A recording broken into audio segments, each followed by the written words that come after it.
Ман истифода бурдани шампун ва кондитсионерҳои брендҳои гуногунро барои худ қатъиян манъ кардам, чунки рафта мӯи сари маро пурра резонданд ва пӯсти сари ман намоён шуд. Ҳар боре ки шона мекардам, ана ҳамин ҳол буд.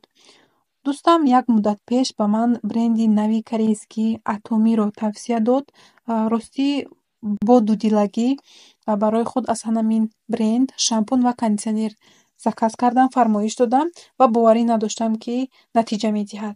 Илова бар ин, барои худ якчанд маҳсулоти дигар барои нигоҳу бини мӯи сар фармоиш додам. Аз ин ширкат шампун ва кондитсионераш сертификати GMP доранд, яъне маҳсулоташон стандарти байналмилалӣ, сифатшон баланд аст, пурра аз алафҳои табиӣ тайёр мешаванд.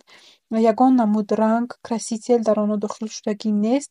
Ҳамааш алафҳои табиӣ, ки барои зиёд кардани мӯи сар, барои нигоҳу бин, нарехтан